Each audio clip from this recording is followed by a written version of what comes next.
African brains, the organizers of this event, and the Ministers of Education and Communications for the invitation to participate in the 9th edition of Innovation Africa, which is being held in Ghana.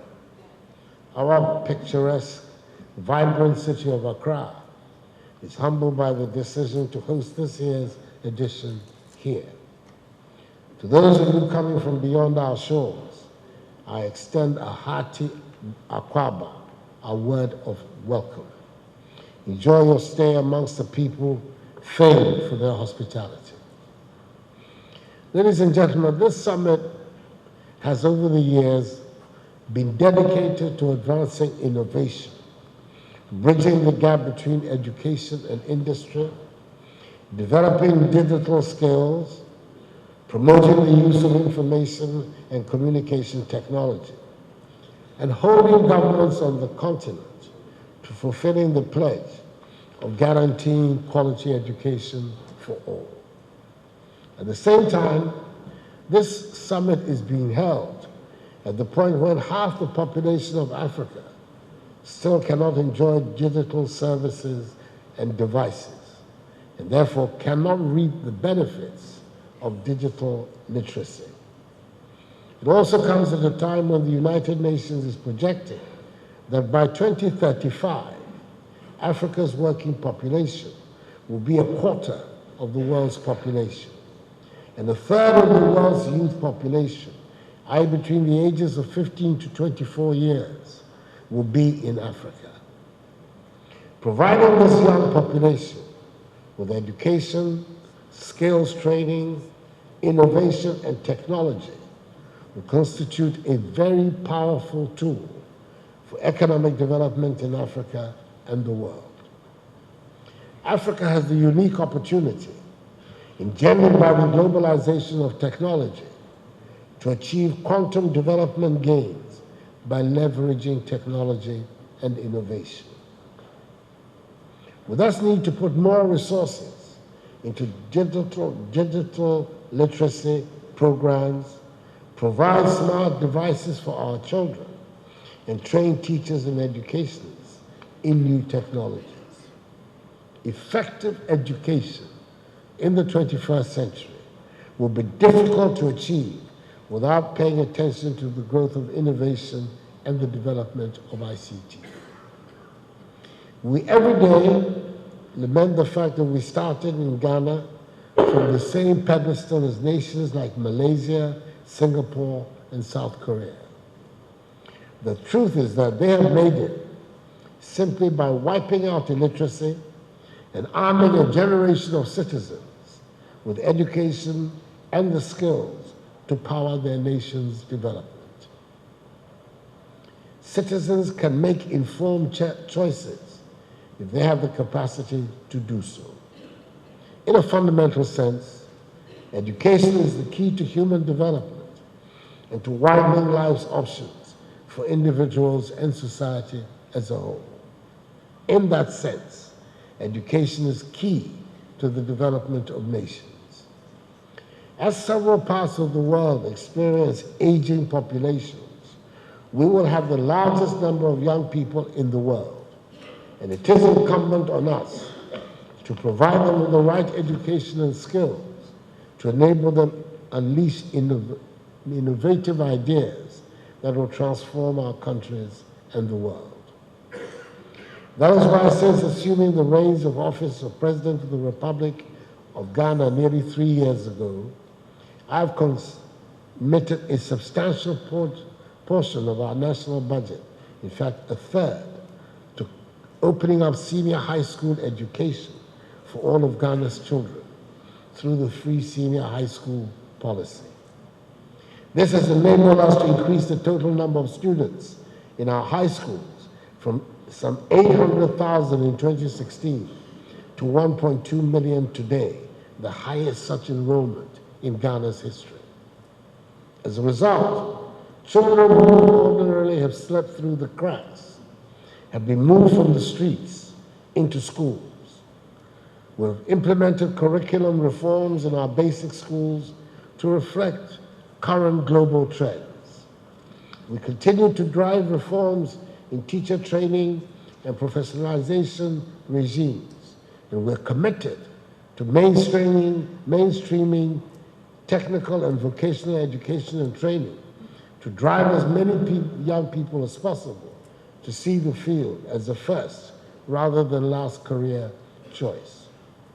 These are a few of the several paths we're pursuing to ensure that Ghana's educational learning outcomes are improved significantly to nurture a confident, skilled, and globally competitive citizenry. Coding has been introduced into the curriculum, and we have scaled up our Girls in ICT program.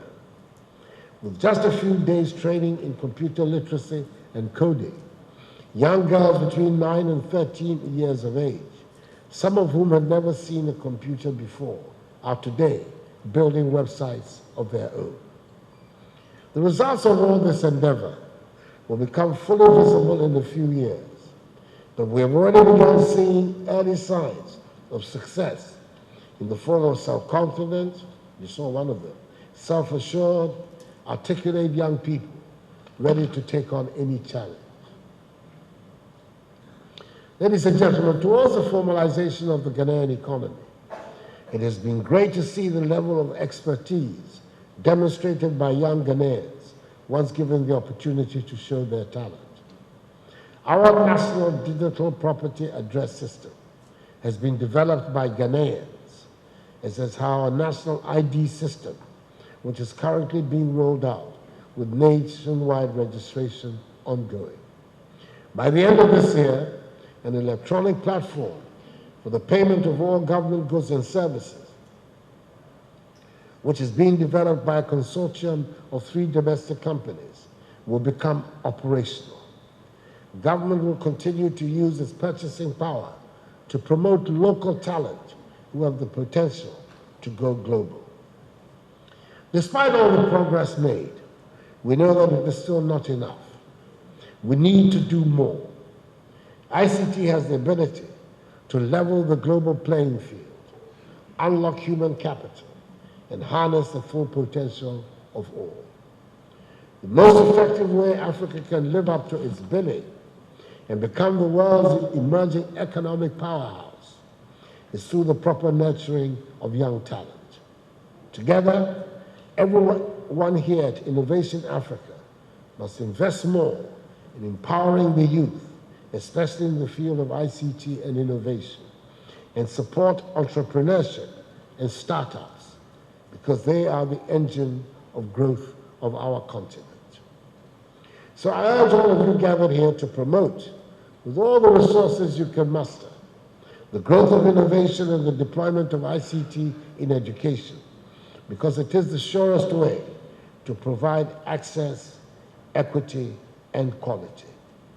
Let us advance the conversations and agreements that we have here to the next level in order to realize Africa's digital and innovation aspirations.